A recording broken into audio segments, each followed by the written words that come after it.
there's an aspect of religious thinking which I think is superior to philosophical thinking.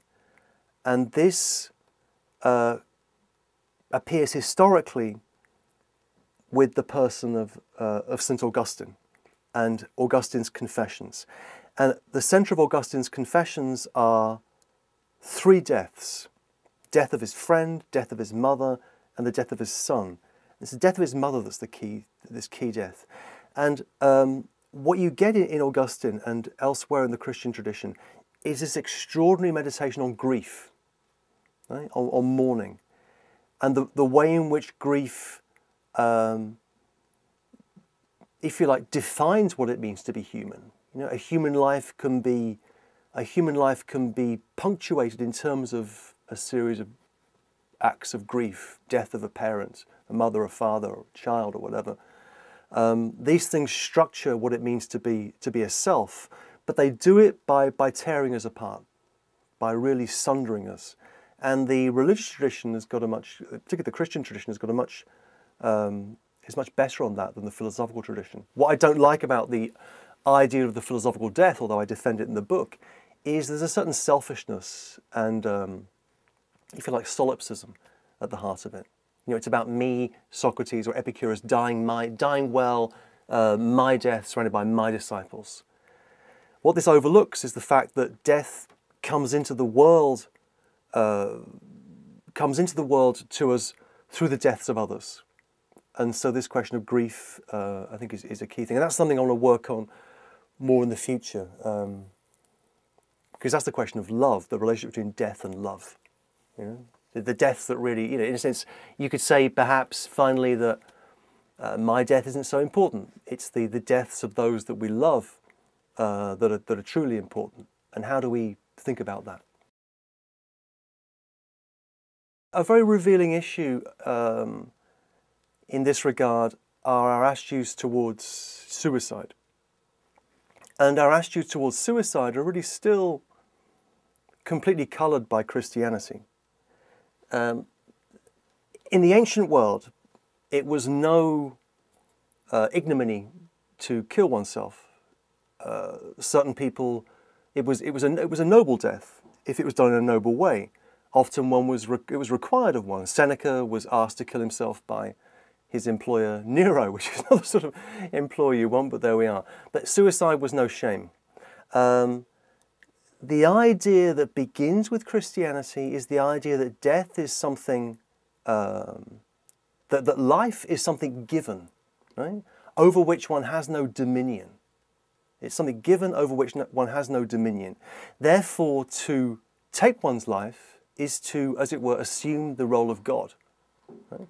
So therefore suicide is illegitimate, it's blasphemous.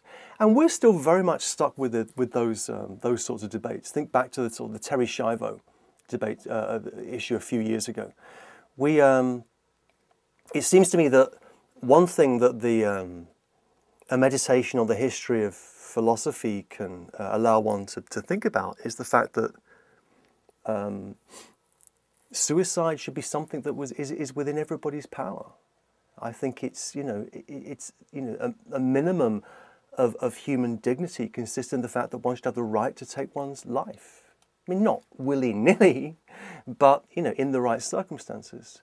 So I still think we're very much in the grip of religious frameworks of thought. So I don't, so secularization, yeah, but really how far? The other thing I'd say about secularization is that the only metaphysics in which we believe these days is the metaphysics of medical science, right? And medical science, which really means technology, and medical science and technology being used as an instrument which furthers our longevity. Longevity is seen as an unquestioned good in life, unquestioned good, and this is a very strange thought. When you look at the history of humanity and the history of philosophers, as I've done, the brevity of human life was often something to be celebrated. A brief, brilliant, meteoric, wonderful life was a great thing. Whereas the idea we have is that, I was recently in Sweden, and Swedes die I think it's 83 is the average age of death, and they're very proud of this. This is one of the achievements of social democracy. And if they don't die when they're 83, they're sort of cheated. They feel as if they've sort of failed in some way, or they should have lived for longer. There are different heroes in the book, but the hero in many ways is one hero is Montaigne, Michel de Montaigne, 16th century French writer who develops the essay as this amazing form. And in his essay, to philosophize is to learn how to die, which is a phrase that he takes from Cicero, from antiquity.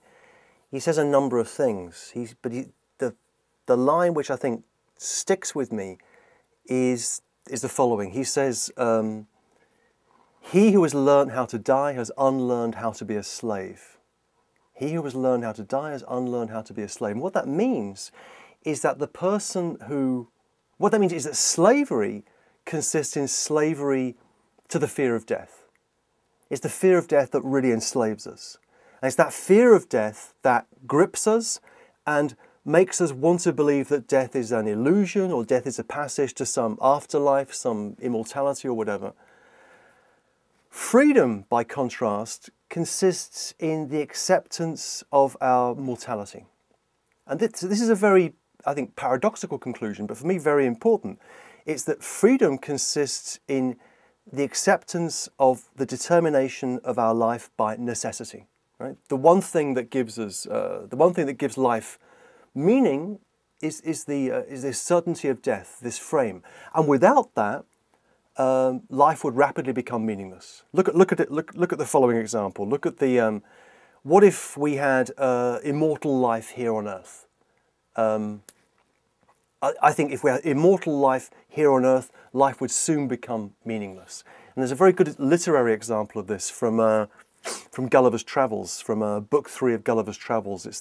Swift talks about these creatures called the Struldbrugs.